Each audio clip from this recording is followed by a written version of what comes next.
Bien, mes chers collègues, mesdames et messieurs, en vue de la préparation du prochain cadre financier pluriannuel, nous poursuivons nos approches thématiques en auditionnant cet après-midi les principaux acteurs de l'aide alimentaire. Je vous rappelle que cette table ronde est captée et diffusée donc sur le site internet du Sénat. Je veux souligner le rôle important du Fonds social européen pour soutenir les acteurs de l'aide alimentaire dans notre pays. Le programme de soutien européen à l'aide alimentaire, SEAA du FSE+, a ainsi été doté de 647 millions d'euros sur la durée de l'actuel cadre financier pluriannuel. L'Union européenne finance 90% des dépenses effectuées, la contribution nationale s'élevant, elle, à 65 millions d'euros. Ce programme européen, géré par la Direction générale de la cohésion sociale, la DGCS, bénéficie à 4 associations pour financer des achats de denrées alimentaires. La Croix-Rouge française, la Fédération française des banques alimentaires, les Restos du Cœur et le Secours populaire français. Ces achats de denrées alimentaires sont réalisés via des marchés publics annuels ou pluriannuels organisés par France Agrimaire. Signalons qu'en outre, entre 2020 et 2022, 132 millions d'euros de crédits intégralement financés par l'Union européenne ont été alloués à la France dans le cadre de l'initiative REACT-EU. La contribution de l'Union européenne est très significative pour les associations bénéficiaires. Elle incarne l'Europe du concret et de la solidarité. Il nous paraissait donc essentiel de mettre en lumière cette politique, mais aussi ses éventuelles difficultés de mise en œuvre et les enjeux liés aux négociations à venir sur le futur cadre financier pluriannuel. Quelle sera demain la place de l'Europe de la solidarité? Comment analysez-vous l'évolution des besoins et l'évolution possible des modalités de gestion des fonds? Comment s'assurer de la bonne mise en œuvre de règles européennes, parfois et souvent trop complexes, on le dit souvent ici, alors que la France doit compenser budgétairement des dépenses que la Commission européenne refuse de prendre en charge en raison de leur non-conformité aux règles européennes édictées?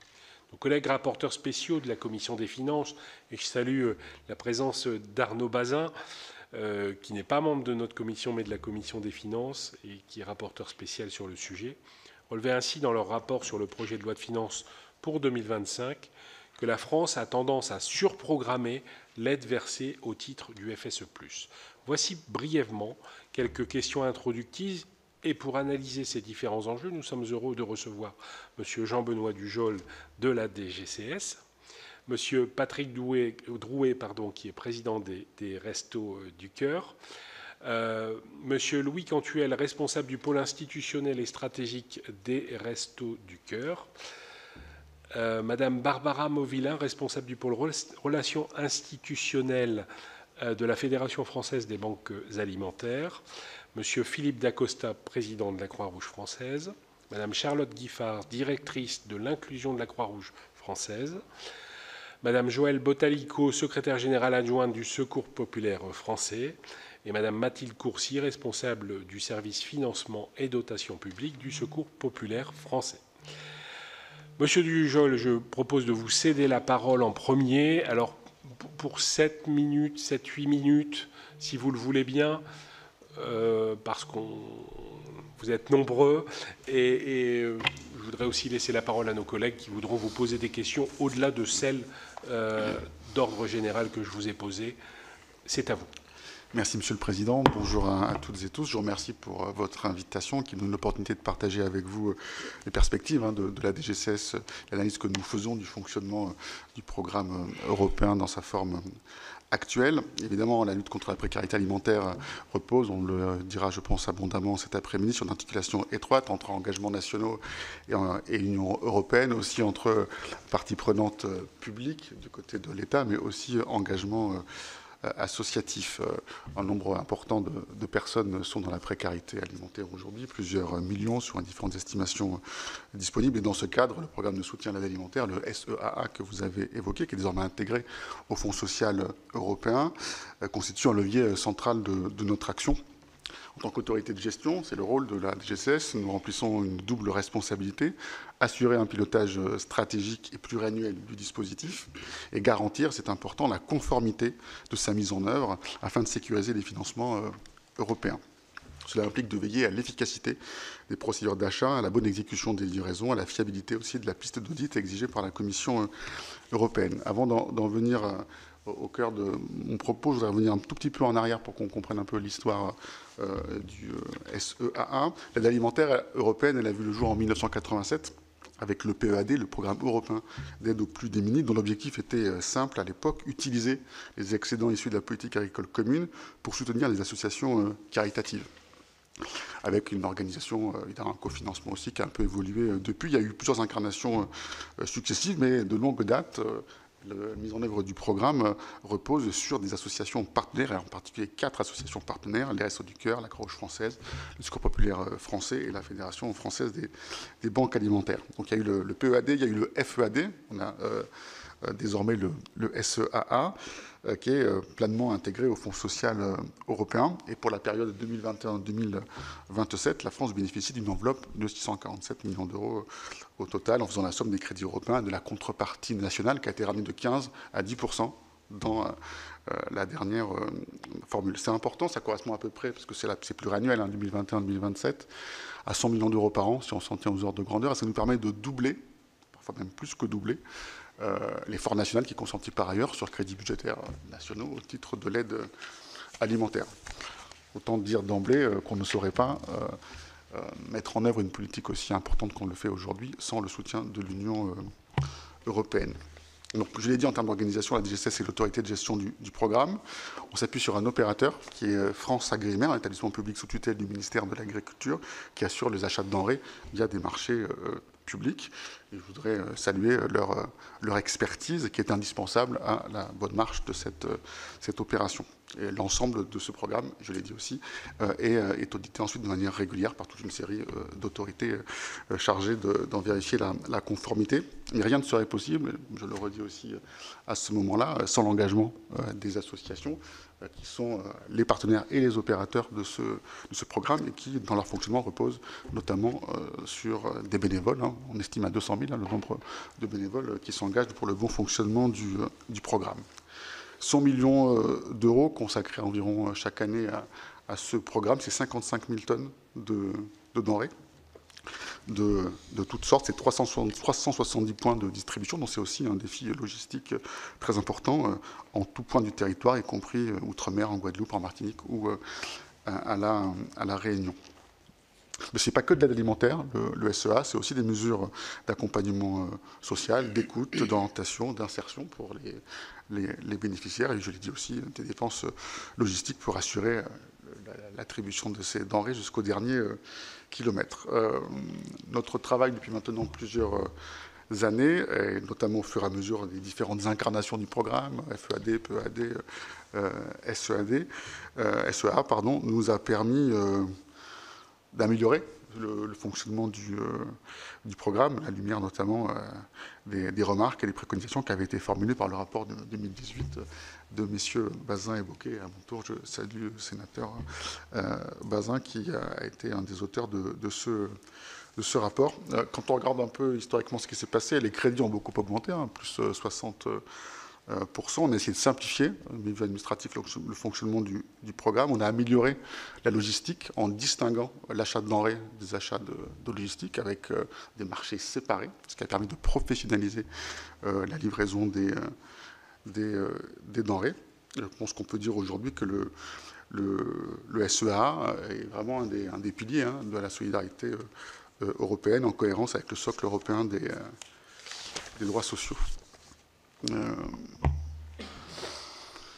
Donc je l'ai dit aussi, des progrès importants en matière de pilotage interne et de conformité ont été accomplis, et des audits récents sur le système mis en place ont des conclusions plutôt positives, même totalement positives, sur la façon dont la DGCS, en tant qu'autorité nationale, et l'ensemble du système que nous supervisons, fait face aux demandes et aux exigences de l'Union européenne. Si on essaie de se projeter un peu sur l'avenir et de regarder un peu comment les choses se passent et pourraient se passer demain, mon point, je voudrais souligner, c'est qu'il est crucial de ne pas laisser l'impératif de conformité, qui est très important pour nous, dégénérer en une surprocédurisation du programme. Aujourd'hui, on est très, très tenu par toute une série d'exigences, et c'est bien normal, puisqu'on doit veiller au respect des intérêts du contribuable européen, comme on dit dans le jargon, et nous le faisons, mais ne pas perdre de vue ce qu'on essaye de faire, c'est-à-dire garantir un impact social maximal. Et, à mon avis, dans le cadre d'un futur programme, sans doute faudrait-il être vigilant sur l'équilibre entre les contraintes légitimes, encore une fois, que l'on fait peser sur l'ensemble de l'organisation pour vérifier la conformité à ce qui est accompli, ce qui était prévu, avec l'objectif de garantir une forme de fluidité, d'agilité, pour mieux correspondre aux besoins sociaux. Donc c'est un point sur lequel nous serons particulièrement vigilants dans le futur. Alors futur qui reste encore évidemment à consolider, c'est un enjeu important du futur cadre financier pluriannuel. Pourra-t-on compter sur la pérennité et la pérennisation d'un dispositif qui existe, je l'ai mentionné, depuis 1987. Pour nous, c'est évidemment un point très important et crucial. Je le disais tout à l'heure en commençant, c'est la moitié ou plus de la moitié, selon les années, de l'ensemble de l'effort que nous consentons du côté de l'État en matière d'aide alimentaire. On ne saurait pas faire sans. L'avantage aussi très important du programme par rapport aux lignes budgétaires conventionnelles qui financent d'autres actions d'aide alimentaire, c'est son caractère pluriannuel. On a une garantie de programmation, on l'a dit, de plus de 600 millions d'euros, et ça donne de la visibilité à l'ensemble des acteurs, ce qu'on n'est pas capable, évidemment, de faire dans un cadre budgétaire. On est tenu, vous le savez, évidemment, par l'annualité budgétaire. Donc, à la fois l'ampleur des financements, qui ont été augmentés régulièrement, leur caractère pluriannuel, aussi la rigueur, et je crois la qualité de la gestion telle qu'elle fonctionne aujourd'hui. Après, je ne me suis pas étendu là-dessus, mais je pourrais y revenir si vous le souhaitez. Quelques difficultés en début de programmation, notamment sur le programme précédent en 2016, mais aujourd'hui, les choses sont totalement sécurisées. Donc, moi, il me paraît vraiment essentiel que, en plus dans le cadre des discussions à venir de ce cadre financier pluriannuel, conforter cette action. La Commission européenne aujourd'hui met en avant une logique de performance, d'évaluation. Je pense qu'on est tout à fait aujourd'hui à même de répondre à ce niveau d'exigence. Donc, de notre point de vue, le FSE+ doit continuer à soutenir les politiques d'inclusion, de lutte contre la pauvreté, d'accès à l'alimentation, à la santé, au logement, à la formation. J'ai envie de plaider pour qu'on ait un FSE+, qui ressemble le plus possible, en tout cas dans ses objectifs et ses dotations, au FSE+, tel qu'il fonctionne aujourd'hui, et qu'en particulier, en son sein, on puisse de nouveau sécuriser une dimension alimentaire. Je crois que ce n'est pas contradictoire avec les objectifs de la Commission européenne, qui insiste beaucoup en ce moment, à juste titre, sur la volonté de conduire une politique publique ambitieuse en matière de compétitivité, de productivité, mais les politiques sociales sont elles-mêmes un facteur de compétitivité durable. Elles favorisent l'employabilité, renforcent la cohésion sociale et contribuent à une Europe plus résiliente. L'aide alimentaire ne peut être considérée comme un simple dispositif transitoire, mais c'est bien un pilier structurel d'une Europe protectrice. Je vous remercie. Merci. Monsieur Douré, peut-être, pour les Restos du Cœur. Oui, merci. Merci, Monsieur le Président, Mesdames et Messieurs les sénateurs et sénatrices, Mesdames et Messieurs. Vous le rappeliez, il y a bientôt 40 ans, Coluche se rendait au Parlement européen pour réclamer l'ouverture des frigos de l'Europe. On a tous cette image de lui à Strasbourg, assez surprenante, et puis demander que les excédents de production issus de la PAC puissent être distribués aux plus démunis. En 1987, sous l'impulsion de Jacques Delors et Henri Nallet, le programme européen voit le jour. Sa mise en œuvre a évolué au fil des décennies, comme vous le rappeliez, mais son ambition reste la même, c'est apporter une aide alimentaire aux personnes en situation de pauvreté, mais aussi un accompagnement. Ça, nous le disons souvent parce que ce n'est pas forcément la partie la plus visible, mais l'aide alimentaire est la première marche dans les plus de 2300 lieux d'accueil en France au Restos du Cœur, et grâce, vous le rappeliez, à l'engagement chez nous de plus de 78 000 bénévoles. C'est une porte d'entrée pour créer du lien social, pour faciliter l'insertion, recréer la confiance et accompagner les personnes plus rapidement vers une sortie de nos lieux d'activité. C'est ça l'importance de cette aide alimentaire, c'est cette première marche. Et au Restos du Cœur, ce soutien européen représente un repas sur 5 distribué par les restos dans les mêmes proportions si l'on prend la totalité des volumes que vous rappeliez pour les associations en France. Ce sont environ 15 millions de personnes en situation de grande exclusion qui en bénéficient partout en Europe, selon des modalités d'ailleurs très diverses selon les pays et en fonction des systèmes de solidarité qui sont en place. Depuis 2020, nous avons traversé beaucoup de crises imprévisibles. Sanitaire, inflation, qui toutes ont frappé avec une grande violence les plus précaires. Aujourd'hui, nous accueillons encore 1,3 million de personnes au Restos du Cœur et toujours plus d'enfants, trop d'enfants, de personnes seules, de familles monoparentales, de travailleurs pauvres et de retraités isolés. Pendant ces crises, nous avons tenu bon, mais nous avons aussi pu le faire grâce à ce soutien européen qui offre une base d'approvisionnement pluriannuelle, une visibilité, une stabilité essentielle et donc une réponse pour absorber toujours les chocs toujours plus fréquents, plus violents auxquels nous sommes soumis. Alors que l'accès à l'alimentation a été rendu plus difficile ces dernières années, que les enjeux de sécurité alimentaire reviennent sur le devant de la scène, nous devons effectivement, comme vous le rappeliez, préserver cet outil irremplaçable. Très concrètement, ce fonds nous permet de disposer, au-delà d'une boîte de conserve, de produits de base utilisables par tous, y compris pour les personnes vivant à la rue. C'est une sécurité alimentaire essentielle pour tous. Le programme fonctionne aujourd'hui mieux. Et grâce à un engagement collectif, associations, mais aussi Direction générale de la cohésion sociale et France Agrimaire, et je tiens à les remercier aujourd'hui et à saluer le travail d'accompagnement qu'ils font pour les associations, et notamment, en l'occurrence, les Restos du Cœur. Mais je voulais plutôt adresser cet après-midi, non pas un message d'inquiétude, mais une mobilisation. Les ressources du budget européen sont incertaines, vous l'avez dit, son architecture l'est tout autant. De nouvelles politiques en matière de défense et de sécurité, sur lesquelles nous n'avons pas d'avis à donner, seront mises en œuvre. Dans ce contexte, nous avons un message simple. La solidarité envers les Européens les plus en difficulté doit être non seulement sauvegardée, mais renforcée. Il ne peut y avoir une Europe forte, compétitive, combattante, en laissant de côté une partie de sa population la plus fragile.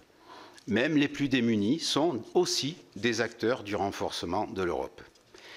La Commission proposera bientôt un nouveau cadre budgétaire, nous savons a priori peut-être au début du mois de juillet, renouvelé en profondeur. Pour nous, il devra garantir une place plus forte à la lutte contre l'exclusion et aux programmes qui, comme le FSE+, sont des instruments de résilience et de cohésion sociale. Excusez-moi, je pense que personne ne pourrait effectivement comprendre qu'il en soit autrement dans le contexte de tensions multiples, de divisions, de repli sur soi qui traversent nos sociétés.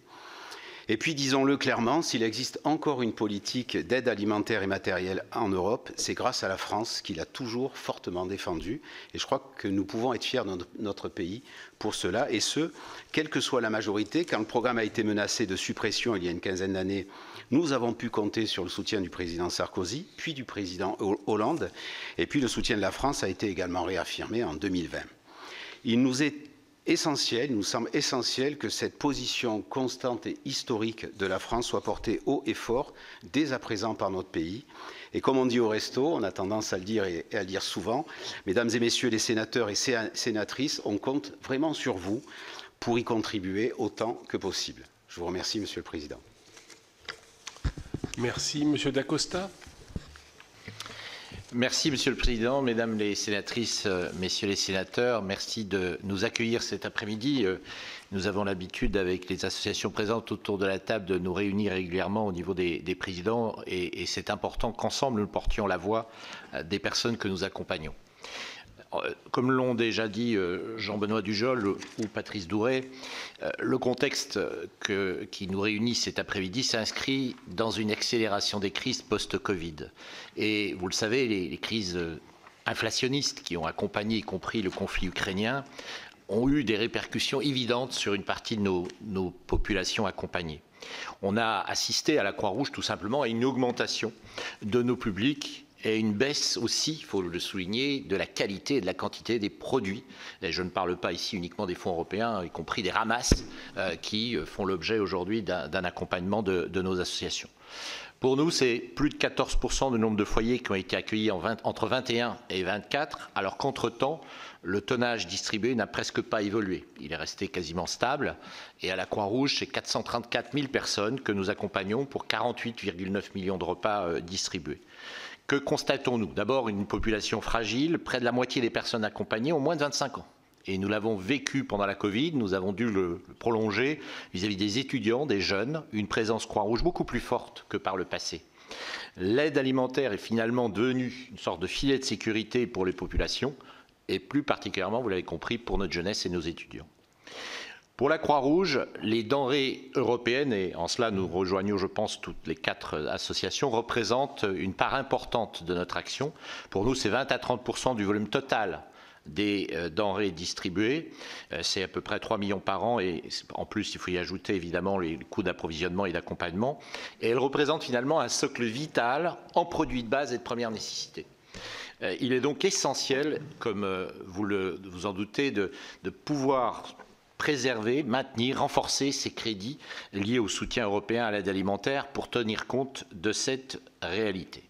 Permettez-moi de souligner un aspect d'évolution. Pour nous, il est important de rappeler que l'aide alimentaire, c'est aussi avant tout un marchepied et une question de dignité des personnes que nous accompagnons. Le contexte d'épidémie de solitude, de dégradation de liens sociaux, voire de la santé mentale, est aussi des éléments qui ont leur importance et on voit bien que 35% des personnes en situation de précarité alimentaire n'ont pas recours à l'aide car ils ont honte de venir à notre rencontre dans nos associations. Pour nous, c'est 700 points de contact, 22 000 bénévoles sur les 110 000 volontaires de la Croix-Rouge. C'est une activité phare de la maison, même si elle n'est pas unique, et elle s'inscrit dans une sorte de continuum d'accès aux biens essentiels, d'accompagnement et d'écoute. L'aide alimentaire, finalement, doit permettre, nous en sommes convaincus, également de reconstruire le lien social et de travailler sur l'estime des personnes. Pour la Croix-Rouge, l'un des axes importants de notre stratégie est de favoriser, d'accueillir dans une ambiance chaleureuse et digne, de travailler aussi sur les espaces de convivialité, de faciliter la communication entre nos bénévoles et les personnes accompagnées, et de retisser finalement du lien social et de développer à partir de là un certain nombre d'activités pour les inscrire dans un vrai parcours. Nous sommes convaincus que le modèle est confronté aujourd'hui à de nombreux défis. Nous en sommes conscients. Mais ceci est aussi l'occasion de se saisir pour introduire des leviers d'accompagnement vers l'autonomie, au-delà de la seule distribution de denrées. Aujourd'hui, il est très rare d'en rester simplement à la seule distribution de denrées. Il y a d'autres actions qui accompagnent ces actions. Chaque point de distribution doit devenir aussi un lieu de veille sociale, d'écoute, qui permet d'identifier les fragilités et ensuite de relayer vers d'autres types de réponses. En fait, l'aide alimentaire est souvent, pour nous, la porte d'entrée d'un accompagnement global vers d'autres champs de l'action sociale. Je pense à la santé, je pense au logement, je pense aux questions de mobilité. Nous travaillons actuellement sur les zones blanches avec le soutien d'un certain nombre de partenaires, avec d'autres associations, dont certaines sont ici autour de la table, pour justement apporter des réponses globales qui passent aussi par l'insertion. Nous devons donc penser le modèle dans une logique de parcours articulé entre les différents acteurs d'un territoire dans lequel la réponse, évidemment, et l'accès à ces biens est ô combien essentiel, mais elle ne doit pas être la seule, elle doit au contraire être beaucoup plus inscrite dans une forme de continuum. Je voudrais terminer mon propos avec un regard plus spécifique sur les Outre-mer, où nous le voyons et nous l'avons vécu en direct à Chido, à Mayotte, où je me suis rendu. Nous avons une situation de vulnérabilité exacerbée sur nos Outre-mer, où le niveau de vie est en effet nettement inférieur à celui de l'Hexagone. Les aides européennes, finalement, sont souvent inadaptées et ne correspondent pas aux besoins de ces territoires. J'en veux plusieurs exemples. En Guyane, la plateforme que nous gérons au niveau de la Croix-Rouge est non couverte par le SEA. La Croix-Rouge y est le seul opérateur et doit mobiliser le FSE+, aux modalités non adaptées à ces territoires. Donc nous avons une réflexion à conduire ensemble. C'est la même chose sur Mayotte, où nous sommes sur des distributions de tickets. Et nous voyons bien la différence entre l'accès aux biens et la distribution de tickets.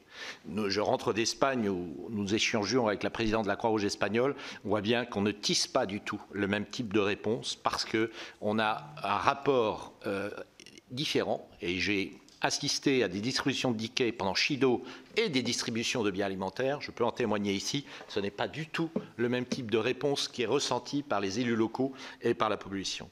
Dès lors, je pense que pour nos Outre-mer, il est tout particulièrement essentiel de passer d'une logique de financement annuel aussi à une vision globale et pluriannuelle afin de pérenniser l'action contre la précarité alimentaire. Voilà, mesdames et messieurs, ce que je voulais dire en introduction. Oui, pour vous dire que le sujet de l'outre-mer ici au sein de notre commission, dans sa relation avec l'Union européenne, est un sujet essentiel. Nous avons fait une proposition de résolution assez récemment, justement, sur cette relation entre les différentes institutions. Alors, peut-être pas en voyant la question du FSE+, spécifiquement, mais sur un aspect large. Et la semaine dernière, nous avons accompagné la délégation aux Outre-mer du Sénat à la Commission européenne et confronté à toutes les instances, finalement, pour faire valoir justement l'inadaptation des procédures européennes à l'outre-mer. Donc on a vraiment conscience, mais l'ajout du FSE+, dans notre viseur est quelque chose que je vous remercie de nous avoir signalé. Madame Mauvillain, donc pour la Fédération française des banques alimentaires.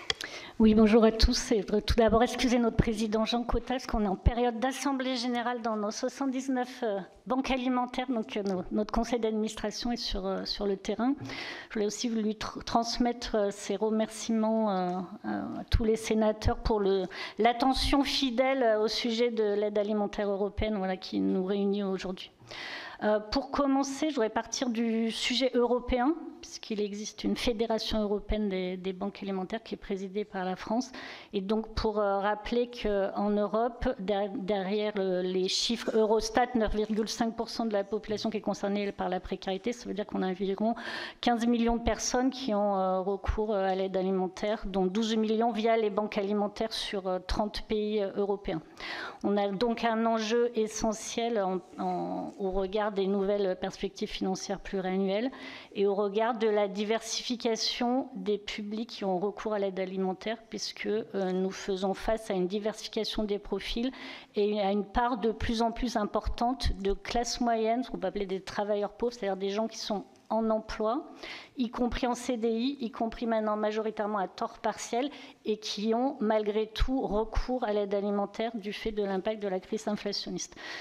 C'est un constat que nous faisons dans notre étude France, étude profil, mais également un constat européen partagé avec l'ensemble de nos collègues. Et donc on a un enjeu majeur sur cette fragilisation des classes moyennes et leur accompagnement dans l'accès à l'alimentation. Et pour y répondre, eh bien, l'Union européenne, elle a un outil qui est extrêmement performant, qu'on co-porte tous ici autour de la table, qui est le système européen d'aide alimentaire, et qui est un outil qui est extrêmement précieux pour notre réseau. Alors pour le réseau français, on est dans les mêmes ordres de grandeur qui ont été dits par les présidents respectifs, mais c'est environ 20% de l'approvisionnement des banques alimentaires qui sont donc fournies grâce au système européen d'aide alimentaire.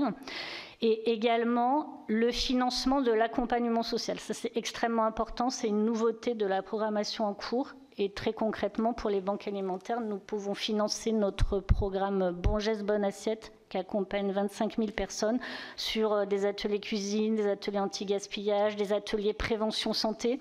Et donc, c'est tout la deuxième brique de l'aide alimentaire qui a été évoquée préalablement, qui est pour nous indissociable d'apporter de l'alimentation en produits. On amène aussi de l'accompagnement et du lien social. Le fonds européen, le système européen d'aide alimentaire, il est extrêmement précieux, ça a été dit, c'est le seul fonds européen qui amène une aide concrète auprès des personnes en difficulté. Il nous apporte de la prévisibilité, de la visibilité dans nos approvisionnements. On est dans du pluriannuel, donc quand on est dans un entrepôt d'une banque alimentaire, nos présidentes savent qu'ils peuvent compter sur cet apport. C'est un fonds qui est également très complémentaire du programme Mieux manger pour tous, et on tient à souligner qu'ils ne sont pas du tout interchangeables, puisque sur le système européen d'aide alimentaire, nous sommes sur des produits secs, notre fonds d'épicerie, comme on dit nous dans notre jargon d'aide alimentaire, alors que le programme Mieux manger pour tous, auquel on est extrêmement attachés au niveau du réseau, mais comme les autres associations, nous permet de travailler sur les produits frais, sur les liens avec les filières agricoles, et pour nous, il y a vraiment une très grande logique à poursuivre dans l'avenir ces deux programmes en soutien au maintien de notre action. Autre point que je voulais partager avec vous, c'est voilà, quelques chiffres au niveau européen. Donc pour l'Europe, le système européen d'aide alimentaire pour les banques alimentaires, ça représente 143 000 tonnes. C'est 3,6% de ce qui est redistribué par les banques alimentaires au niveau européen. Il y a 11 pays qui redistribuent le FSE plus SEA via des produits alimentaires. on pourra y revenir, mais il y a l'exemple espagnol qui a été cité, je dirais plutôt le contre-exemple espagnol qui a été cité, puisque le choix a été fait par le gouvernement espagnol de partir sur une enveloppe chèque alimentaire. Et je voulais attirer votre attention sur le fait que nous, on a des liens très proches avec la Fédération espagnole et que les retours d'expérience sont extrêmement inquiétants, puisque aujourd'hui, la population qui est couverte par ce nouveau système, c'est seulement 20% des personnes qui étaient auparavant bénéficiaires via le système européen d'aide alimentaire. Donc nous, on a les banques alimentaires espagnoles dont une partie des entrepôts sont vides, et comme ça a été très bien dit par le président de la Croix-Rouge, évidemment, un chèque, ça ne va jamais remplacer l'accompagnement social qui est fait par nos associations. Alors, quelques points rapides sur le bilan de la programmation en cours. C'est un bilan qui est pour nous extrêmement positif parce qu'on a été collectivement dans une démarche d'amélioration constante grâce au dialogue qui a été engagé avec la DGCS. Dès le départ, on a co-construit ensemble la future programmation. On a été accompagné par un cabinet, donc la programmation a été pensée collectivement pour s'inscrire dans l'avenir. On a aussi institué des comités de concertation tous les mois, ce qui nous permet de nous caler et auquel participe également France Agrimaire. Je dirais qu'on a appris à mieux se connaître, à mieux comprendre les contraintes de chacun. Évidemment, il y a les contraintes de conformité qui ont été évoquées, qui doivent être dosées pour permettre au programme d'être opérationnel. Et puis nous, les contraintes de nos réseaux, qui, je le rappelle, sont animés par des bénévoles. Pour les banques alimentaires, c'est 7000 bénévoles, donc il ne faut jamais oublier que toute cette aide alimentaire européenne, elle est animée au quotidien, redistribuée, manutentionnée par des bénévoles. Dans les quelques points aussi d'amélioration, nous on trouve que tout ce qui est les contrôles France Agrimaire se sont améliorés. On est plus dans une démarche de progrès que préalablement. Peut-être on pourra parler de points plus techniques sur les programmations pluriannuelles. Alors, quelques points d'amélioration. Il y a pour nous un point essentiel qui est le sujet des marchés publics. C'est un sujet qui est actuellement évoqué dans le cadre de la stratégie en faveur du marché unique, qui a été dévoilée le 21 mai. Pour nous, c'est vraiment important qu'on puisse inclure le principe de préférence européenne dans le cadre de la révision des règles de passation des marchés publics. C'est un sujet pour le système européen d'aide alimentaire.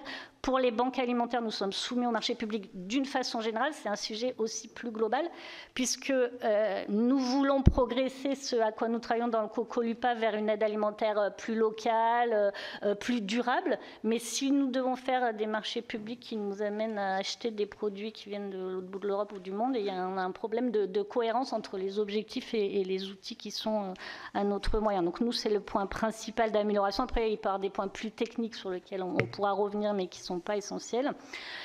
Pour finir, les enjeux pour l'avenir.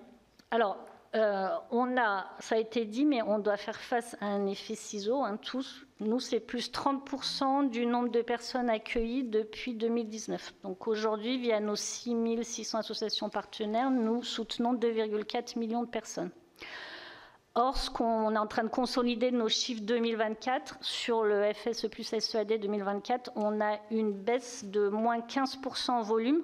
Pourquoi ? Parce que c'est essentiellement l'impact inflation. Il y a quelques points techniques, je vous passe les détails, mais c'est essentiellement l'impact inflation. On a moins de volume pour plus cher. C'est assez logique. Donc là, on a quand même un vrai sujet sur la pérennisation. Donc nos demandes, on a des demandes à deux niveaux. C'est le niveau européen. Évidemment, le point de préoccupation principal, c'est que notre sujet ne soit pas invisibilisé alors qu'on est face à des enjeux stratégiques. Et nous, on ne souhaite pas du tout opposer les enjeux. On comprend tout à fait les enjeux géostratégiques, les enjeux de compétitivité. Mais comme ça a été très bien dit préalablement, une Europe qui ne porterait pas attention aux plus fragiles, qui ne prendrait pas comme un signal très important le fait que les classes moyennes, une partie décrochent.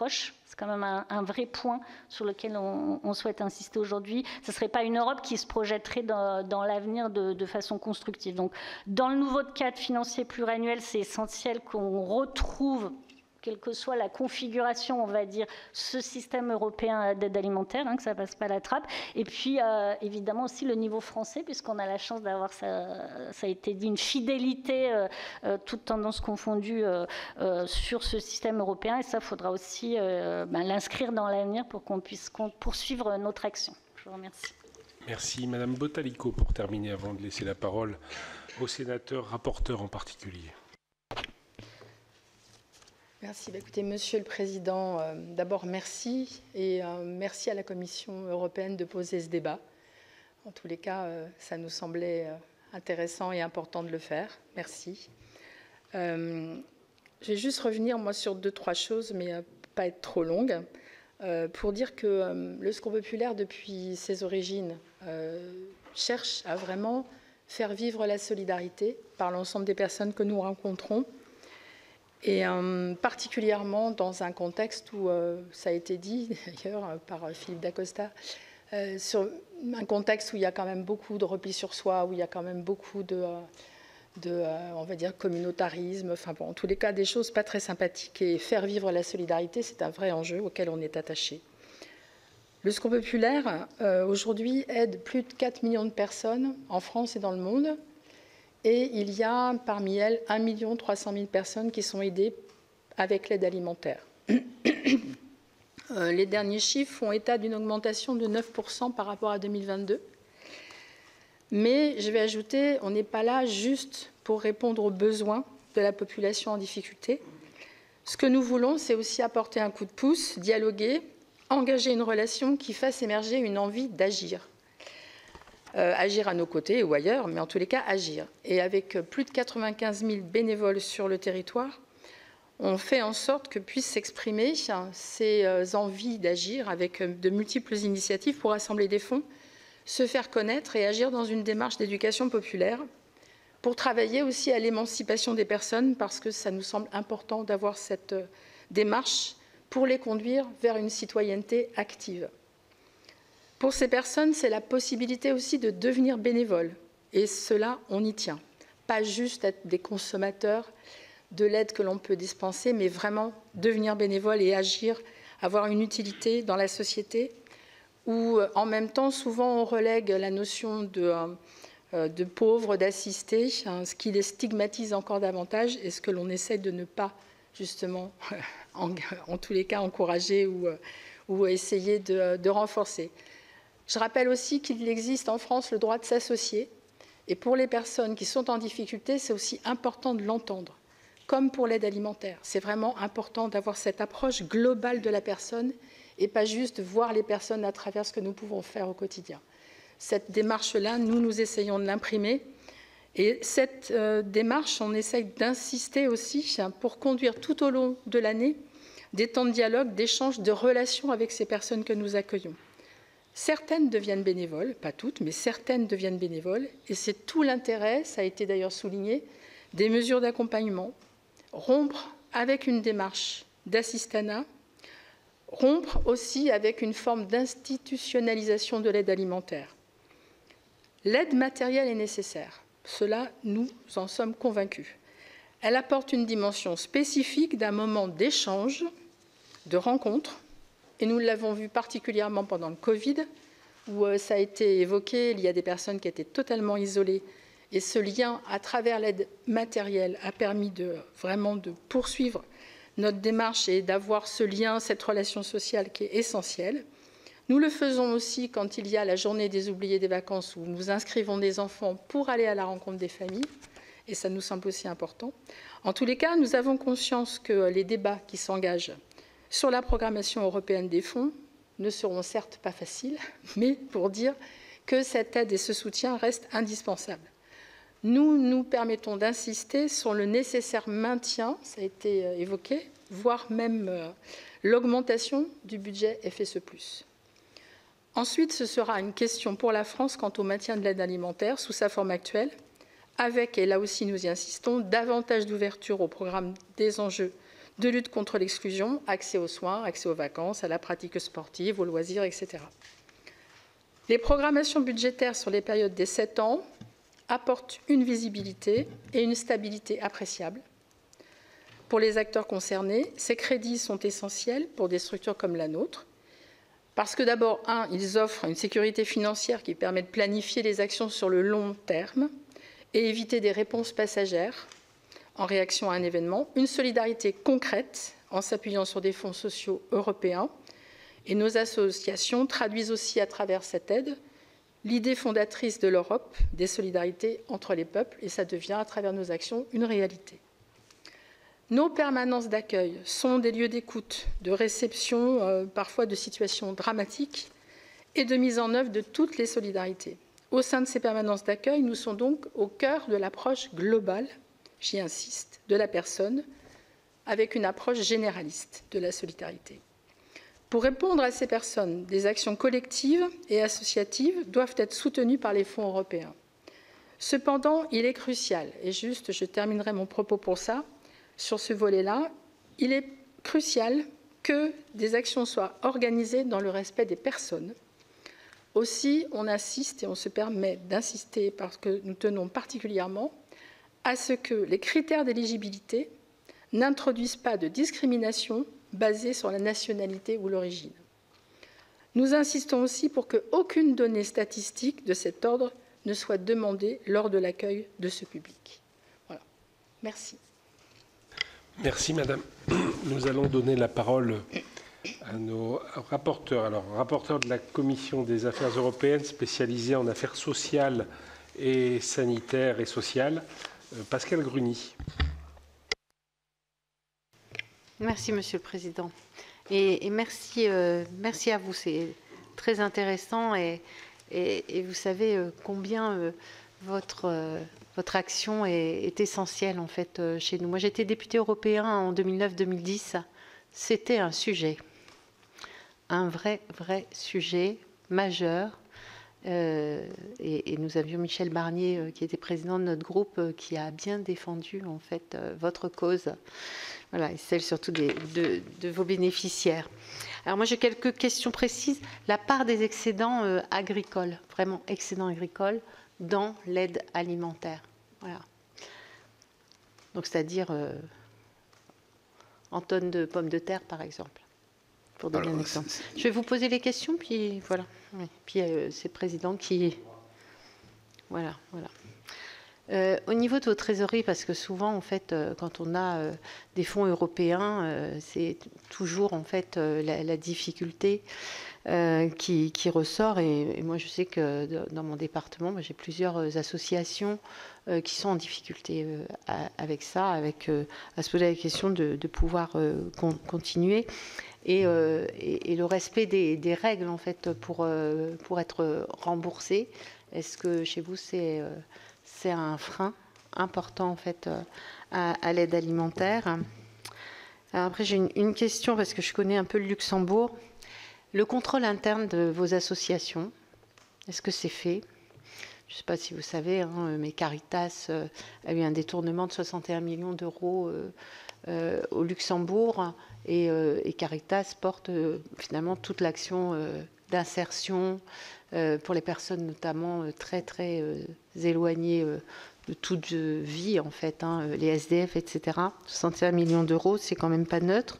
Donc je voulais savoir si ça faisait partie, parce que la fraude, elle est partout. Hein. C'est pas parce que vous faites toute cette aide avec beaucoup de cœur, malheureusement, c'est pas vrai pour tout le monde, y compris des fois dans les équipes. Donc c'est assez important.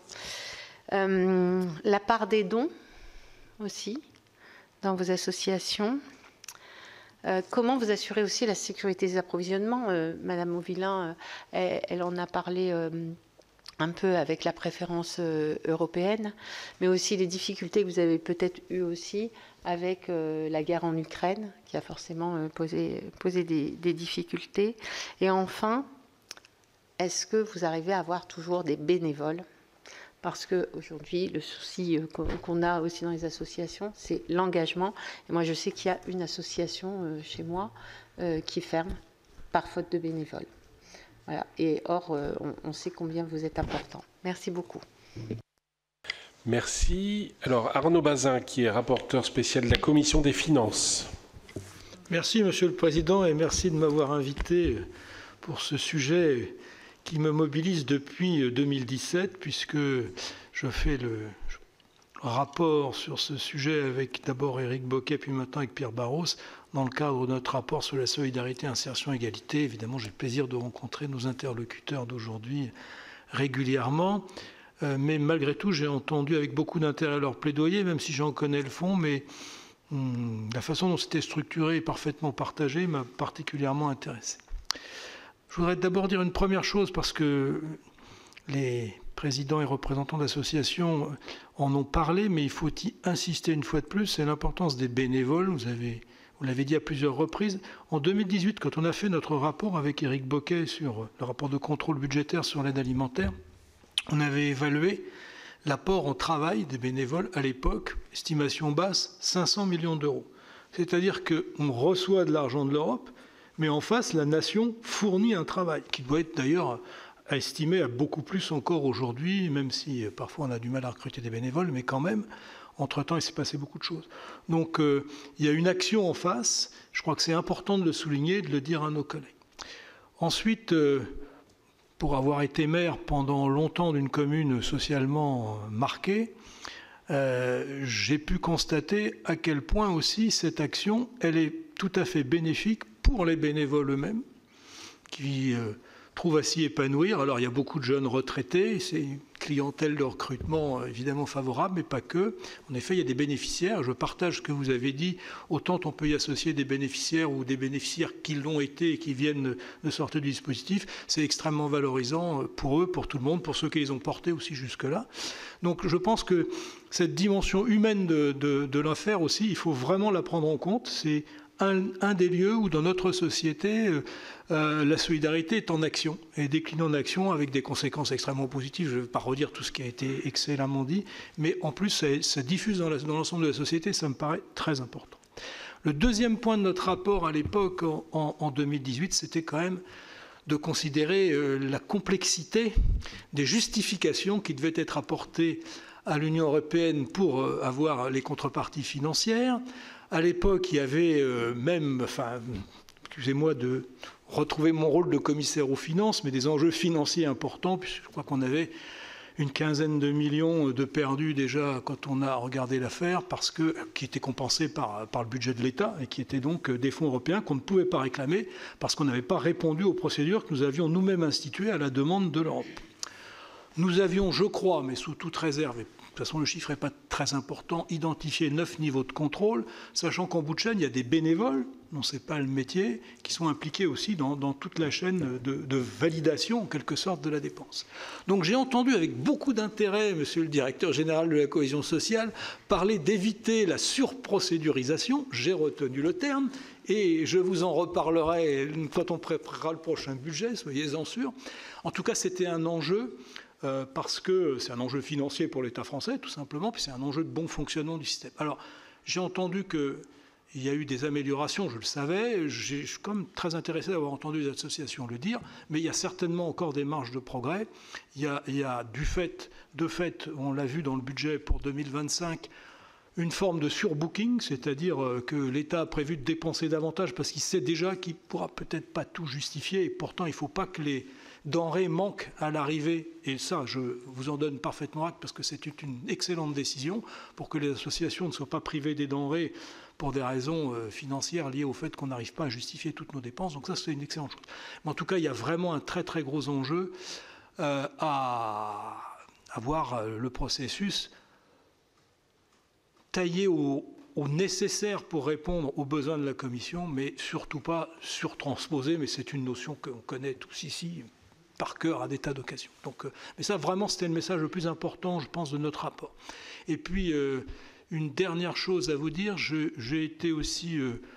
j'ai constaté avec satisfaction une professionnalisation, en particulier à France Agrimaire. Ça fait longtemps qu'on savait qu'il y avait une qualité de travail qui devait être renforcé par des compétences particulières, notamment sur la question de la logistique. On ne s'improvise pas logisticien. Et vous l'avez rappelé, monsieur le directeur général, il y a plus de 300 points de livraison avec combien 20, 25 ou 30 denrées différentes. Donc c'est extrêmement compliqué. Ça demande des compétences. Il faut absolument maintenir ces postes auprès de France Agrimaire de compétences. Et il y avait une difficulté de recrutement qui restait sur la connaissance des marchés alimentaires, qui est aussi une compétence extrêmement pointue pour laquelle, à mon avis, enfin à ma connaissance, pardon, il y avait encore quelques mois une difficulté de recrutement, mais c'est très important parce que choisir les bonnes denrées de la bonne façon, c'est aussi un gage de réussite. Alors c'est un point technique, mais extrêmement important. Je voulais juste le signaler parce qu'il n'a peut-être pas été trop évoqué jusque-là. Enfin, en conclusion, c'est un système qui est en amélioration, il faut le dire, avec un investissement important de la Commission. Et je pense que nous avons, nous, ici au Sénat, le devoir de nous mobiliser collectivement. C'est pour ça que je remercie tout particulièrement la Commission des Affaires européennes de s'intéresser au sujet. Nous avons le devoir de défendre ce système-là qui est tout à fait essentiel dans les rouages de solidarité de notre pays. Merci. Merci. Impressionnant là, dans l'internalisation des coûts, près de 500 millions d'euros minimum. Ouais. Je vous laisse répondre. Vous partagez la parole. Là, je ne sais pas, Madame Gruny qui a posé des questions précises et peut-être pour compléter les éléments. Je veux bien, si vous le voulez, Monsieur le Président, répondre à une ou deux de vos questions. Madame, merci de ces questions très pertinentes. Alors, sur la question des dons, effectivement, aujourd'hui, on ne parle plus d'excédent agricole depuis quelque temps. On parle de fonds. En revanche, là où vous avez raison de le souligner, c'est que les dons de l'agriculture en France, et pourtant ce ne sont pas des personnes qui sont forcément en très bonne santé non plus financière, ce sont des dons importants pour nous. Au Resto du Cœur, la moitié de ce que l'on distribue, c'est-à-dire la moitié d'à peu près 140 000 tonnes de produits, provient de dons, que ce soit les dons, ce qu'on appelle de la ramasse, ou les dons en nature qui sont faits par les industriels, par l'agriculture, et c'est important aussi pour nous. Important de souligner aussi que ces dons-là sont possibles par le financement européen, d'une part logistique également de l'aide qu'elle nous apporte. C'est-à-dire qu'aujourd'hui, si nous avons une logistique assez robuste, et notamment des plateformes régionales et des entrepôts qui permettent de recevoir ces dons, c'est aussi grâce à l'aide européenne, et là aussi ce serait une conséquence non négligeable de la suppression de ce soutien. Vous évoquiez les bénévoles. Rien ne serait possible sans les bénévoles de nos associations, et ce sont des personnes qui sont extrêmement engagées, vous l'avez dit, Monsieur le Sénateur, et engagées à tel point qu'on leur demande presque de se comporter comme des professionnels, et notamment en matière d'audit, de contrôle et de rigueur dans la gestion de tous ces produits. Et ils y arrivent. Nous y arrivons parce qu'effectivement, il y a une vraie volonté de faire en sorte que ce soit une réussite et qu'on ne puisse pas nous le reprocher. Vous évoquiez la part que représente au Resto du Cœur, c'est estimé, et pourtant c'est chiffré au SMIC, à 250 millions d'euros. Et lorsqu'on calcule l'effet levier des restos, on l'a actualisé l'année dernière, lorsque on perçoit 1 euro d'argent public, on déploie sur le terrain 4 fois plus. Voilà, très clairement, cet effet levier-là, aujourd'hui, quand l'Europe donne dans les associations, nous déployons, nous, en ce qui nous concerne, au moins 4 fois plus. Donc c'est important aussi. Mais le bénévolat est un enjeu.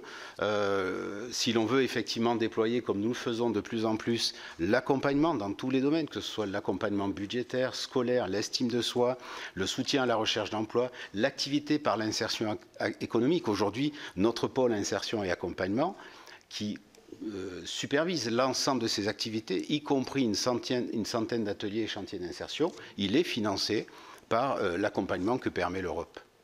Voilà, très clairement, aujourd'hui, le supprimer serait aussi là un danger. Et puis l'enjeu de ce bénévolat, c'est effectivement que plus de 30% de nos bénévoles ont plus de 70 ans et que dans les 5 ans à venir, si nous ne renouvelons pas, nous renforçons pas nos équipes, eh bien ça mettra effectivement en difficulté, au-delà de l'aide alimentaire, tout l'accompagnement. C'est un enjeu humain, parce que c'est aussi la transmission de nos pratiques et de nos valeurs, mais c'est aussi un enjeu opérationnel qui ne nous permettrait pas de poursuivre toutes nos activités. Et je précise là, pour terminer mon propos, que l'an dernier, nous avons formé 30 000 bénévoles, c'est-à-dire qu'effectivement, nos bénévoles ne sont pas que des personnes qui viennent filer un coup de main, mais elles sont aussi toutes formées dans toutes ces activités. Voilà. Monsieur Dacosta. Comme Patrice, je vais commencer par parler de nos bénévoles, parce que c'est la plus grande richesse de nos maisons. C'est la plus grande richesse, et je dirais que grâce à la diversité des activités, nous faisons vivre de l'intergénération au sein de nos associations. Pour la Croix-Rouge, c'est plus 4 500 bénévoles en 2 ans. Et je dirais que le public des bénévoles qui vient pour l'aide aux biens essentiels n'est pas le même public qui vient pour le secourisme. Et le fait de découvrir une diversité d'activités permet de faire des transferts ou j'allais dire, de l'urgence vitale, on passe à l'urgence sociale et vice-versa.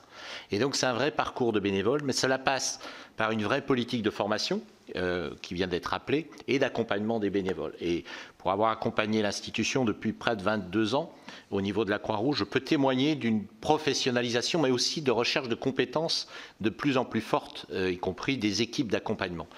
À la Croix-Rouge, sur le budget de l'association qui est d'1,8 milliard de par nos établissements, la part de l'activité de nos bénévoles, c'est 450 millions bénévoles à valoriser.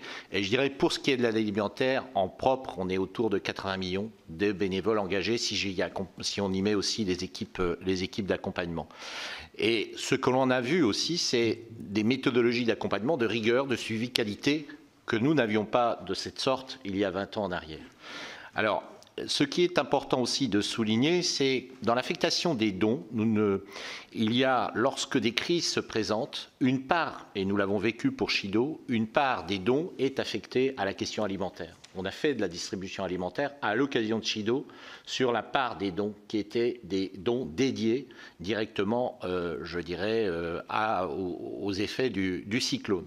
Et de façon plus générale, c'est la synergie et le cercle vertueux dans lequel nous rentrons. C'est-à-dire que grâce au dispositif de base que j'ai rappelé tout à l'heure au niveau européen, s'y ajoutent les dons matériels qui ont été rappelés, qui sont les mêmes, mais aussi des dons privés d'entreprises qui flèchent une part de leur solidarité ou de leur engagement sociétal en appui à l'engagement dans cette activité-là, qui fait que, y compris les équipes, viennent ensuite dans l'entreprise dire exactement ce que nous faisons et quelle activité nous portons. Et ça, c'est un élément que nous avons vu arriver depuis une dizaine d'années, où cela intéresse aussi les équipes dans les entreprises qui viennent voir exactement l'action sociale de la Croix-Rouge.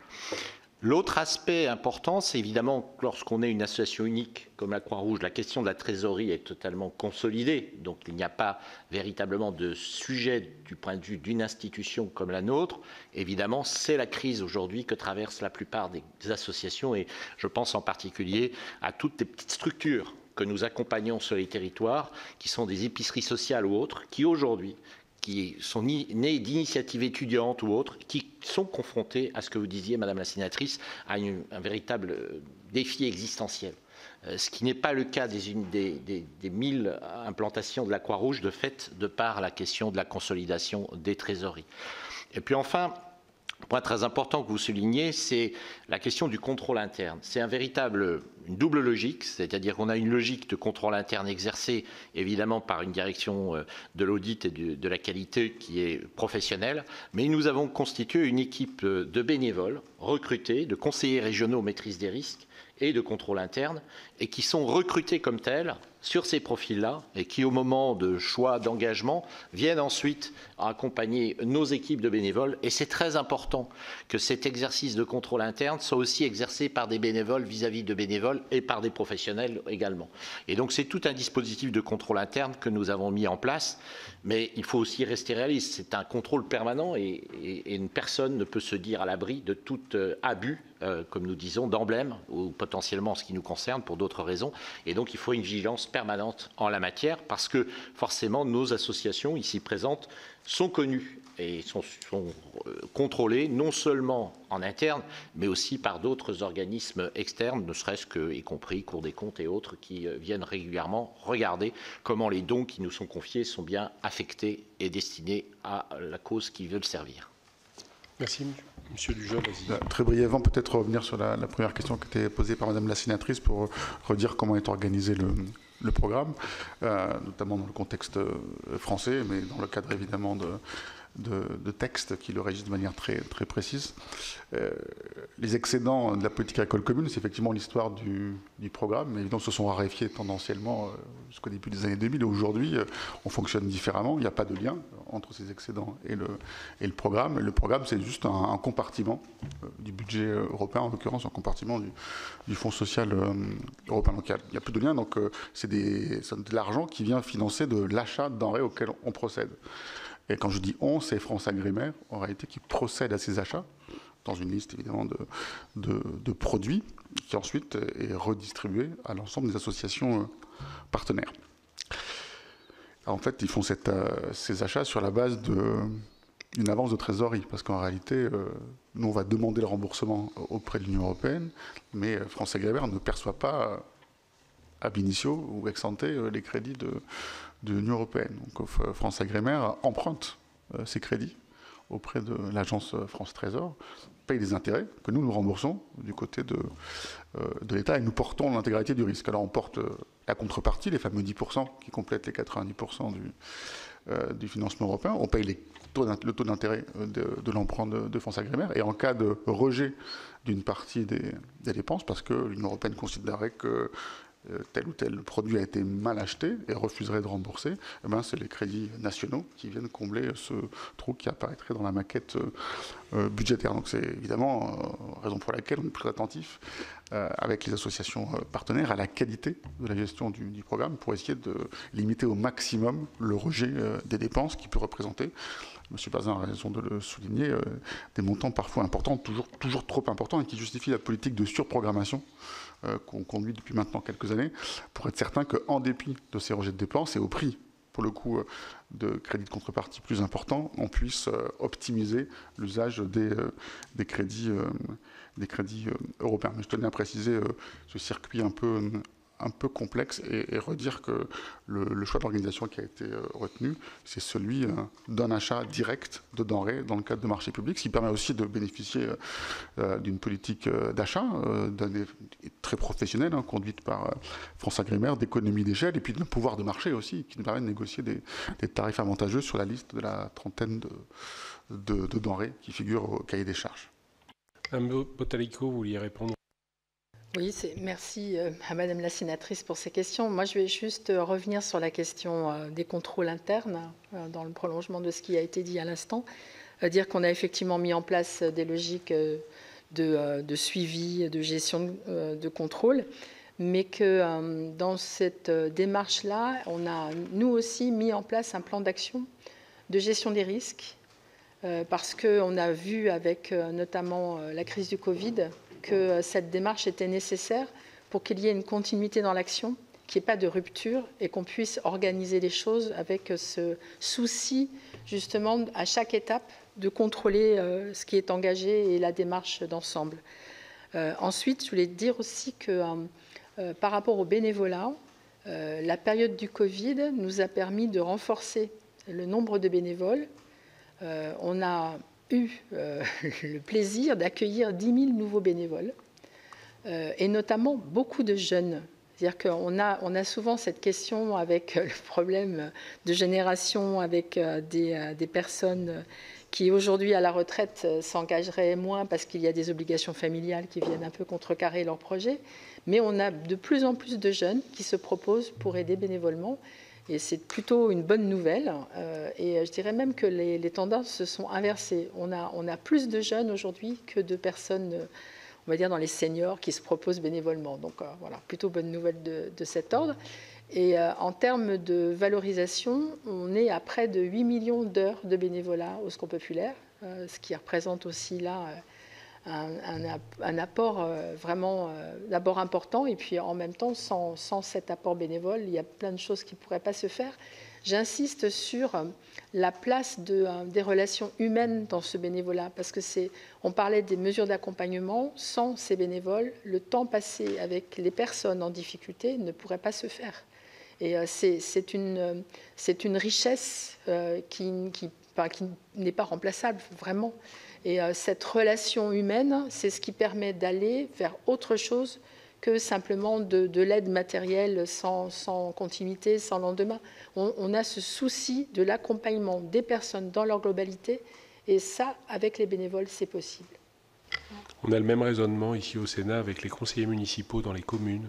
Oui. Si on devait remplacer tous les conseillers municipaux par un poste de fonctionnaire à chaque fois pour servir ce serait catastrophique. Il y aurait un problème du budget. Ouais. Madame Mauvillain, peut-être ajouter quelque chose, puis après on passe aux questions des sénateurs. Oui, merci Monsieur le Président. Juste rapidement sur les bénévoles, de même que nos collègues du Secours populaire, nous on a eu la chance de ne pas être confrontés à une baisse du bénévolat, on va dire d'un point de vue quantitatif suite à la crise Covid. Au contraire, on a plutôt eu un apport de bénévoles jeunes et on travaille désormais beaucoup plus avec les écoles, grandes écoles, universités. En revanche, l'enjeu d'aujourd'hui et de demain, c'est ce qu'on appelle le bénévolat de responsabilité. Là, on a un vrai enjeu, parce qu'accepter de prendre la présidence d'une banque alimentaire, c'est une responsabilité qui, moi, toujours m'impressionne. Chaque fois que je vais sur le terrain, j'étais encore la semaine dernière dans une banque alimentaire, c'est vraiment impressionnant de consacrer toute sa semaine à faire tourner une banque alimentaire. Et on peut tout à fait comprendre que tout le monde n'ait pas envie à la retraite de prendre autant de responsabilités, y compris pour des gens extrêmement bien formés, très brillants. Et c'est plus nous, là, voilà, ce qui nous interroge sur le renouvellement de nos conseils d'administration, des postes de trésorier, des présidents, vice-présidents. C'est le principal enjeu. Petit autre point juste par rapport au volet agricole. Donc effectivement, aujourd'hui, FSE plus SEAD est complètement décorrélé des surplus européens. Sur les liens entre nos réseaux et les dons agricoles, il y a une évolution importante. C'est que nous travaillons, nous, de plus en plus sur ce qu'on appelle les dons volontaires. C'est-à-dire qu'il peut y avoir des stockages, des invendus. Mais l'avenir, c'est vraiment construire des partenariats pluriannuels. Alors, on le fait beaucoup avec des coopératives agricoles ou certains industriels de l'agroalimentaire, où l'entreprise fait un choix RSE de confier une partie de sa production aux banques alimentaires. Donc on le fait par exemple avec Vivessia, sur don de blé des agriculteurs, abondé par Vivessia, abondé par Grand Moulin de Paris. Et donc nous, ça couvre l'ensemble des besoins en farine de l'Est de la France sur un partenariat que nous venons de renouveler à la dernière foire de Charlon sur 3 ans.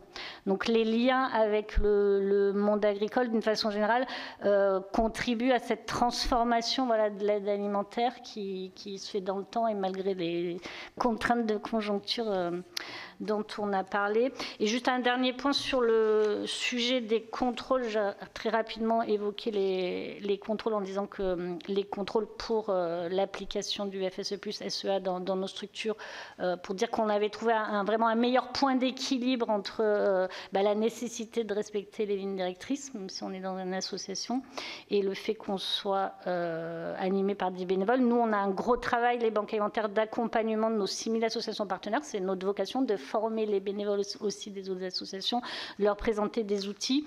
On a un point d'attention qui est vraiment notre attachement à l'habilitation de l'aide alimentaire. Pour nous, ça a un vrai sens. L'habilitation, ça confère une rigueur. Et c'est vrai que là, on a été dans une période où il y a eu beaucoup de créativité, d'associations. Il y a eu la période Covid, beaucoup de petites associations, etc.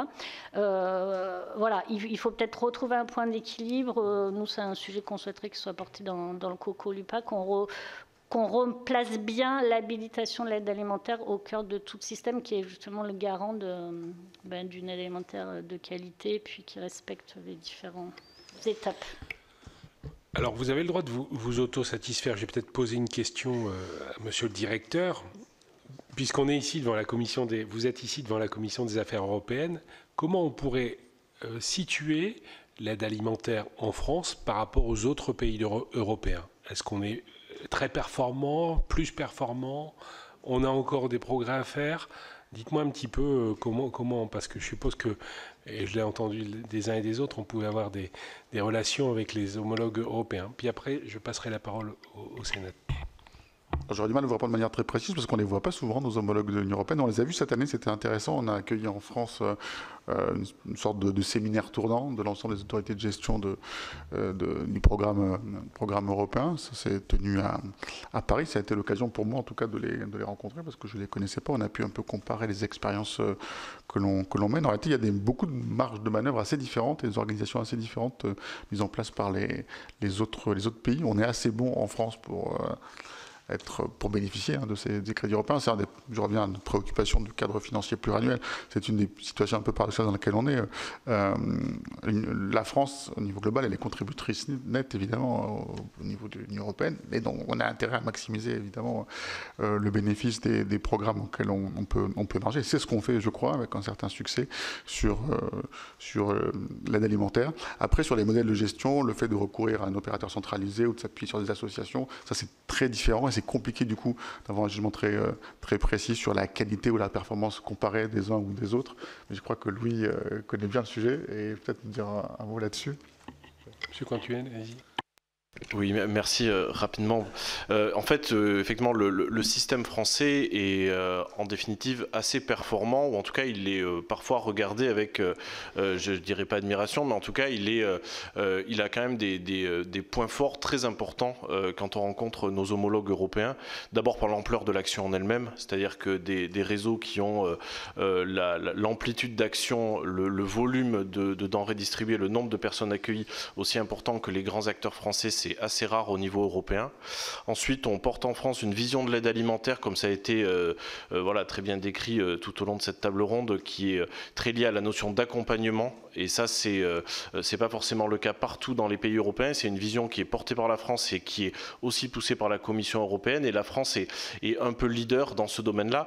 Et puis enfin, sur le volet aussi de l'aide alimentaire et de la qualité de l'aide alimentaire distribuée en tant que telle, l'aide alimentaire française est marquée par la variété, la diversité, la notion d'équilibre nutritionnel très forte par rapport à d'autres pays qui sont plus sur plutôt uniquement des produits de base. Donc on a plutôt un système qui est en fait assez leader en Europe et d'ailleurs quand on discute avec nos homologues européens, ils comptent aussi sur la France et puis sur les acteurs français pour porter ce fonds. Bien, je vais passer la parole au sénateur. Je pense qu'on va commencer par Karine Daniel.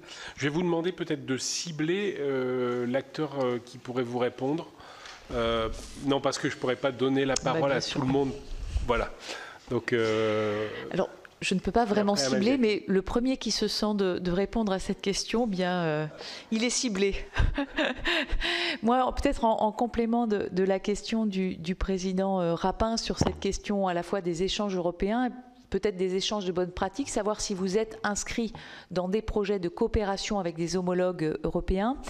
Et puis, du point de vue de vos organisations, est-ce que vous avez le sentiment que les bénéficiaires et les bénévoles se sentent partie prenante d'un projet européen ou de structures qui sont soutenues par des fonds européens et qui doivent de ce fait aussi contribuer à l'Europe sociale finalement, ou être partie prenante de ce volet de l'Europe sociale? Très bonne question. Amel Gacquer. Merci, Monsieur le Président. Merci beaucoup, en tout cas, pour tous les éléments apportés, toutes les réponses d'ores et déjà apportées. Alors, on a parlé, en fait, de contrôle dans le cadre, en tout cas, des crédits versés, contrôle pour l'usage, en tout cas, des fonds versés. Moi, j'aimerais revenir sur l'efficacité, l'évaluation, en fait, des dispositifs. Aujourd'hui, il existe des indicateurs clairs, je suppose. Est-ce qu'ils sont partagés, ces indicateurs, pour évaluer l'impact de l'aide alimentaire financée par le FSE+. Donc ça, c'est ma première question.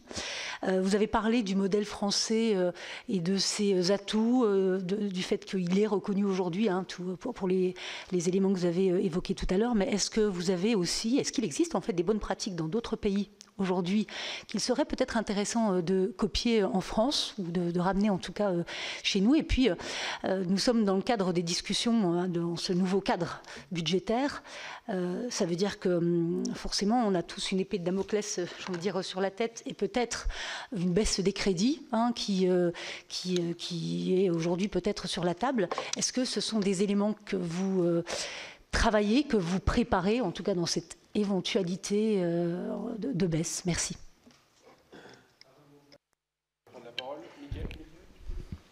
Merci, Monsieur le Président. Très rapidement, parce qu'il y a un acteur dont on n'a pas ou peut parler, en tout cas ce matin, cet après-midi.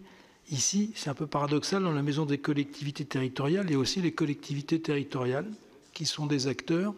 Et on sait tous que les budgets sont compliqués, notamment pour les collectivités territoriales. Donc je voulais savoir si vous ressentez, peut-être on peut le demander plus particulièrement au Resto du Cœur, parce que moi j'ai une expérience aussi de localisation de Restos du Cœur sur mon territoire municipal.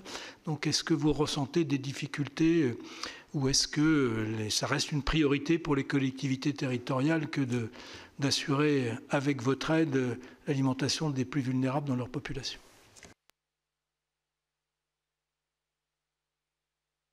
Je veux bien répondre à la question de Monsieur le Sénateur, la dernière, et puis peut-être vous parler également de la question de Madame. Sur les collectivités territoriales, il est évident qu'aujourd'hui, les mairies et les collectivités en général jouent un rôle essentiel, ne serait-ce que dans la mise à disposition des locaux, très souvent gratuitement, auprès des associations. Et on sent bien toutes les difficultés qu'elles ont aujourd'hui à pouvoir conserver le même niveau, entre guillemets, d'accompagnement, de par les tensions budgétaires dont elles souffrent, et puis tous les besoins qui sont là. Aujourd'hui, je crois que toutes les associations se retournent vers leur mairie, notamment les conseils départementaux et autres, pour aller demander un soutien. Et c'est vrai qu'aujourd'hui, c'est de plus en plus difficile. C'est que le début, mais on a effectivement des indicateurs qui nous alertent sur le fait que certaines collectivités vont se désengager, même si elles sont effectivement très attristées de le faire. Sur le point de la connaissance par nos équipes, nos bénévoles et nos salariés du soutien de l'Europe, alors bien évidemment, au-delà de tout l'affichage qui est fait et qui est obligatoire dans nos entrepôts, dans nos centres d'activité, on essaye effectivement d'informer tous nos bénévoles. Moi, je me souviens l'avoir fait, ne serait-ce que sur une maraude, d'avoir expliqué que cette boîte de thon de maquereau, au-delà d'être une boîte de conserve, c'est avant tout aussi une décision qui a été prise à Bruxelles et qui a un parcours. Et je vous invite à regarder une petite vidéo que Louis avait d'ailleurs tournée pour expliquer le parcours de cette boîte européenne qui effectivement est là, mais nous devons l'expliquer encore plus pour effectivement expliquer tout cela. Si en plus c'est un poisson pêché dans nos mers par nos pêcheurs, c'est encore mieux. Ça, Monsieur le Président, je ne sais pas vous le garantir du tout. Sur effectivement l'anticipation de la suppression éventuelle de ce budget, qui, je le rappelle, aujourd'hui, on parle de 0,3% du budget européen. C'est-à-dire que autant c'est très discret, le coup de gomme est facile, mais autant vous avez mesuré l'importance de ce que cela représente. Oui, bien sûr qu'on est obligé d'anticiper de plus en plus, de se projeter, mais se projeter face à quoi? C'est-à-dire qu'il y a tellement d'incertitudes que savoir si ce budget sera toujours présent ou pas, on n'en sait rien. De quelle forme il aura, il a tellement évolué. Ce dont on est certain, et je ne parle pas de toutes les autres incertitudes, géopolitiques, sociales, etc., évidemment qu'elles sont là, et on a du mal à les mesurer aussi. En revanche, ce qui serait dramatique, c'est de le supprimer. Parce qu'on voit bien que les conséquences sur, non pas nos associations, parce que malheureusement, si cette étagère est vide, eh bien, il faudra acheter. Donc, compter encore sur les donateurs, les entreprises. Mais au-delà de ça, il faudra effectivement que l'on prenne des mesures pour s'en passer ou alors les compenser par autre chose. Et vous avez compris qu'au-delà de cette boîte-là, de cette étagère vide, c'est tout l'accompagnement et le lien social, et notamment auprès des personnes qui sont à la fois des personnes accueillies, mais également des bénévoles. Au resto, nous avons près de 15% des bénévoles qui sont des personnes que nous accompagnons. Et c'est une façon aussi pour elles de se reconstruire lorsqu'elles n'en ont pas vers la formation et vers l'emploi. Voilà, c'est tout ça derrière qui seraient les conséquences de la suppression de ce fonds. Oui, moi je commencerai par votre question sur les liens avec les collectivités territoriales. Je suis assez inquiet du point de vue de l'immobilier. C'est-à-dire que nous avons construit dans le pays une relation essentielle entre les collectivités territoriales et le monde associatif de mise à disposition de l'immobilier. La situation de tension économique auxquelles sont confrontées les collectivités territoriales les amène à faire des arbitrages de cession d'actifs qui peuvent conduire à ne plus disposer de locaux à mettre à disposition des associations. Et donc, que serait la situation si demain, nos institutions ne pouvaient plus jouer ce rôle-là et la situation qui se présenterait pour les personnes que nous accompagnons. Et donc là, c'est un vrai enjeu pour les années qui viennent. Alors, nous avons une politique, évidemment, avec des locaux en propre, mais ce ne sera jamais la seule et bonne solution. Et donc là, on a un devoir de vigilance et d'attention toute particulière. Deuxième réaction sur la question de la relation avec nos bénévoles, simplement rajouter le fait que nous avons aussi, en ce qui concerne la Croix-Rouge, un réseau européen avec un bureau à Bruxelles et un lien très direct. Et de plus en plus, de fait, les liens se renforcent à la fois du point de vue de la gestion des crises, qu'elles soient les catastrophes dites d'origine naturelle, que sur ces questions-là. Et en fait, on s'aperçoit que les mondes sont liés, c'est-à-dire la préparation de nos sociétés nationales Croix-Rouge en Europe aux crises, et en particulier dites d'origine naturelle, nécessitent une articulation avec la dimension sociale. Et par le passé, les équipes Croix-Rouge étaient un peu spécialisées entre le monde de l'urgence et le monde du social, et on voit bien que, y compris dans l'intervention, cette articulation est devenue indispensable. Et c'est pour ça qu'au niveau européen, une partie des réponses par rapport aux crises, quelles qu'elles soient, se construit aujourd'hui entre les sociétés nationales Croix-Rouge, et je pense que c'est une réponse pour demain, créer ce réseau de réponses qui va au-delà de la seule question de l'accès aux biens essentiels. Dire un mot sur les enjeux de communication et sur les enjeux d'indicateurs aussi. Communiquer sur le programme et mettre en avant la dimension européenne, ça fait partie des obligations du programme. En tant que bénéficiaire, donc les tenues, et c'est vérifié à l'occasion des contrôles, d'afficher dans les locaux associatifs en particulier le logo de l'Union européenne. Les autorités de gestion, alors nous et la DGFP qui gère pour le ministère du Travail, le compte d'autres ministères, l'infrastructure FSE+, en France, indépendamment de l'aspect aide alimentaire, dispose d'un petit budget de communication fourni par l'Union européenne pour tourner toute une série de vidéos promotionnelles. Et c'est très important et c'est fait de manière scrupuleuse, et je pense que ça fait partie de notre devoir en tant que bénéficiaire de ces crédits de faire savoir que ça fait partie des engagements qui ont été souscrits par l'ensemble des pays de l'Union européenne.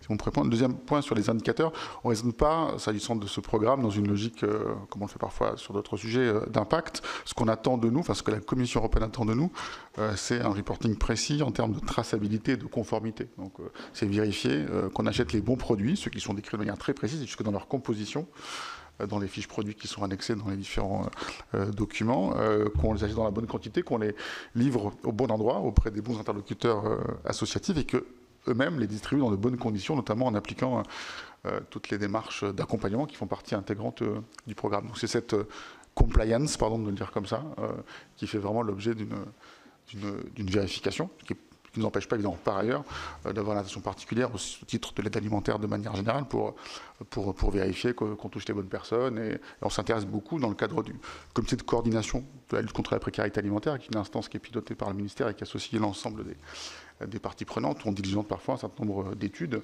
pour essayer de réfléchir au bon modèle de l'aide alimentaire, à la nature des produits qu'on distribue, aux bénéficiaires qu'on doit cibler en priorité. Donc là, il y a une démarche peut-être plus scientifique, plus technique sur l'impact de ce qu'on fait, mais dans le cadre du programme, on est vraiment dans une logique de conformité. Oui, non, au-delà de l'affichage habituel obligatoire, c'est aussi comprendre ce qu'est l'Europe. Et au-delà donc de cet affichage, nous avons des liens avec différents partenaires en Europe avec lesquels nous sommes en lien.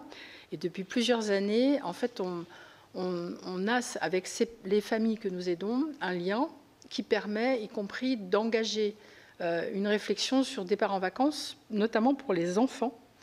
Et avec ces enfants, nous organisons depuis quelques années ce que nous appelons, nous, les villages enfants copains du monde, qui permet à ces enfants de découvrir, à travers ce temps qui est un peu particulier de vacances de 15 jours, 3 semaines, d'autres cultures venues d'Europe, avec nos partenaires, avec des enfants qui ont donc pas forcément les mêmes langues, mais il y a des interconnexions et des interrelations qui se nouent. Et c'est une façon très concrète de comprendre aussi l'Europe à travers d'autres peuples, d'autres pratiques, d'autres expériences, et nous les amenons à découvrir ce qu'est leur pays, à découvrir ce qu'est l'Europe à travers ces temps de village enfants copains du monde. Et on est aussi sur l'idée d'une action très concrète avec laquelle ils peuvent partir. En fait, c'est des actions de solidarité. En fait, pendant ce temps de 15 jours, 3 semaines, les enfants vont être amenés à construire pour le pays dans lequel ils sont un projet de solidarité qui finalement fait lien aussi avec ce qu'est l'Europe des peuples. Et c'est vraiment une démarche, on va dire, où on sème le bon grain de la solidarité, mais au sens noble du terme, là pour le coup, et pas juste une représentation institutionnelle qui est assez abstraite pour les personnes que nous aidons. Là, ça devient concret. Oui, juste pour rebondir sur ce volet partage et lien européen, effectivement, dans le cadre de la Fédération européenne des banques alimentaires, donc c'est 30 pays, hein, c'est-à-dire qu'on a aussi 3 pays hors Union européenne et des pays associés, dont l'Ukraine et la Moldavie. On a créé une vraie communauté en fait d'échange de pratiques autour de l'aide alimentaire. On a très régulièrement des réunions de partage de bonnes pratiques et on se rencontre ensuite 2 fois par an physiquement. Dans 2 semaines, ça sera notre convention annuelle Europe. Et dans ce paysage, oui, la France est le modèle, il faut le dire, hein, parce que nous sommes sollicités, moi je suis toutes les semaines sollicitée par mes collègues pour expliquer comment on fonctionne, ce que nous faisons. Et c'est vrai que c'est toujours le fait qu'on ait un dialogue et une concertation et avec l'administration et entre les 4 grands réseaux est vraiment regardé de façon admirative et très concrète. D'autres pays cherchent à s'en inspirer, notamment pour construire les liens avec le gouvernement. Pour finir, je voulais revenir sur la question des indicateurs, de l'impact. Je pense que c'est un des points d'attention pour la prochaine programmation financière pluriannuelle, puisque dans la note de février de la Commission, le sujet de l'impact est souligné, on peut tout à fait le comprendre. Néanmoins, il faut rester attentif sur le fait que nous, on est sur de l'aide alimentaire, du lien social, sur de la construction, de la reconstruction des personnes dans des parcours de vie. Donc, on ne va pas forcément pouvoir objectiver tout ça par des grilles très concrètes d'indicateurs d'impact. En revanche, comme ça a été dit, c'est extrêmement important qu'on garde la rigueur sur la conformité, la compliance, sur la traçabilité, sur la qualité, sur la gratuité, sur le fait qu'il n'y ait pas de critères de sélection par rapport au profil des personnes. Ça, c'est pour nous le cœur qu'il faut préserver pour la prochaine programmation. Merci. Écoutez, oui, allez-y. Oui. Juste un tout petit complément par rapport à une question sur les bonnes pratiques. Alors, ce n'est pas forcément une bonne pratique, mais en tout cas, nous, ce qui remonte, qui vient en complément de ce que notre président Philippe Dacosta évoquait sur le chèque alimentaire et la Croix-Rouge espagnole, qui effectivement met de manière un peu partielle l'accompagnement en place, c'est qu'effectivement, d'autres montées qu'on a aussi au niveau de ces chèques alimentaires, c'est globalement, c'est assez complexe de mise en œuvre, que parfois on accède à des situations de monopole de certains acteurs, qui peuvent être en tout cas questionnantes, que ces personnes qui touchent des chèques sont parfois obligées d'aller assez loin, donc ça pose des problèmes de mobilité solidaire, etc. Et effectivement, c'est souvent un accès finalement à des produits assez restreints. Donc effectivement, on n'est plus du tout dans toute cette logique d'estime de soi et de renforcement de la confiance. Donc c'est important de le noter, non pas comme bonne pratique, mais comme élément d'apprentissage.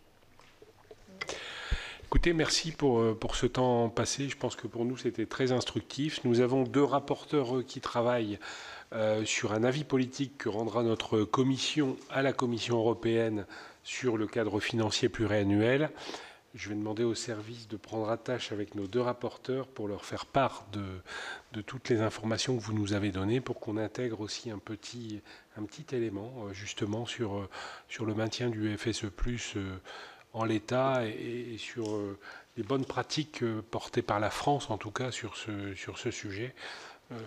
Pour vous dire, l'avis politique qui est rendu par notre commission, il est directement transmis à la Commission européenne qui a devoir de nous répondre. Donc voilà, ça veut dire que c'est un impact direct sur les commissaires et non plus au travers le gouvernement par une portée. Voilà. Donc c'est un élément politique dans les outils que notre commission peut utiliser. Et sur le cadre financier pluriannuel, nous avons effectivement beaucoup de choses à dire. Mais voilà, il y a des sanctuarisations, je pense, à afficher, même si on est dans une situation d'économie. Ce que je veux dire, c'est que les économies doivent être faites par tous. Et qu'elles ne soient pas seulement faites sur certains secteurs et pas sur d'autres. Voilà. Merci.